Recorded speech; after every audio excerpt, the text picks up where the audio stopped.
Welcome to a new blog. তো আমি আজকে আছি অফিসে। আমার কেবিনে খুব খারাপ অবস্থা, এখানে আমি একা বসছি। আমি লাঞ্চ করতে বসছি। আমি বাড়িয়ে দিয়েছে আচার, এইটা আচার, আচার সালাদ, এটার মধ্যে একটা মিক্স সবজি আছে আর রুটি আছে। তো এই যে আমার ল্যাব, এখানে সব ল্যাবরেটরি এর আগেও ভিডিওতে দেখিয়েছি আমি। তো এখন লাঞ্চ টাইম, লাঞ্চ করছি। অ্যাকচুয়ালি কোনো টাইম নেই, টাইম যখন রুটি খেতে বসো তখন লাঞ্চ টাইম, তো এরকম একটা ব্যাপার। তো এখন রুটি খেতে বসছি, এখন লাঞ্চ টাইম হয়ে গেছে। তো আমি শুরু করি। বাই। তো বন্ধুরা, এটা হচ্ছে আমার কাজের জায়গা। এখানে আমি, এটা আমার অফিস, ল্যাবরেটরি। তো ল্যাবে আমি কাজ করি। তো আজকে তোমাদের দেখাবো যে একটা আমাদের অফিসের সামনে একটা কুকুর, তো তার জন্য একটা ছোট্ট ঘর বানানো হয়েছে।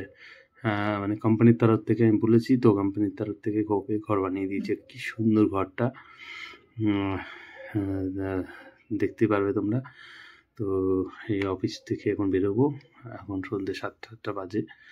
তো অফিসের অবস্থা খুবই খারাপ, দেখতেই পাচ্ছ এলোপাতাড়ি সব বসানো আছে, সব গোছাতে হবে। তো এখন আমি যাওয়ার জন্য এই যে ব্যাগ নিয়ে, তো এই হলো সেই ছোট্ট ঘর যেটা ম্যাডামকে বলে মানে আনিয়েছি এখানে ওর জন্য। তো সত্যি খুব ভালো লাগছে যে দেখো, আমি দেখাচ্ছি তোমাদের। হ্যাঁ, এই দেখো শুয়ে আছে, ও খুব শান্ত, ও কোনো দিন কারোর প্রতি ঘেউ ঘেউ করে না, কোনো কাটে না, হ্যাঁ চুপচাপ থাকে। খুব নিরীহ টাইপের কুকুরটাও। আর আমি আজকে 5 বছর ধরে দেখছি ও এইভাবেই এখানে অফিসের সামনে পড়ে থাকে সারাদিন। অন্য কুকুরে এসে কামড়ায়, আমাদের যে সিকিউরিটি গার্ড আছে সে ওকে খুব টেক কেয়ার করে, খাবার দেয়। হ্যাঁ, সবাই অফিসে সবাই টুকটাক খাবার বেঁচে গেলে যা দিয়ে দেয় ওকে, দুধ টুধ আনানো হয়। তো এই দেখো ভিতরে কম্বল টাইপের কিছু একটা বানিয়ে দেওয়া হয়েছে, এবং এটা হচ্ছে ঘরটা বানিয়ে, কি সুন্দর লাগছে না ঘরটা। আরও দেখো কি সুন্দর শুয়ে আছে, একটা পর্দাও বানিয়ে দিয়েছি যাতে ঠান্ডা না ঢোকে, এরকম পর্দা দেওয়া থাকে। তো ও তো খুব আনন্দে, ভিতরে ঠান্ডা লাগে না একদম।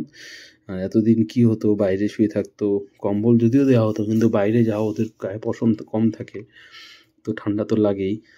তো আজকে জানো তো, আমি একটা আমার বাড়ির কুকুরের জন্য একটা নিয়ে এসেছি কম্বল।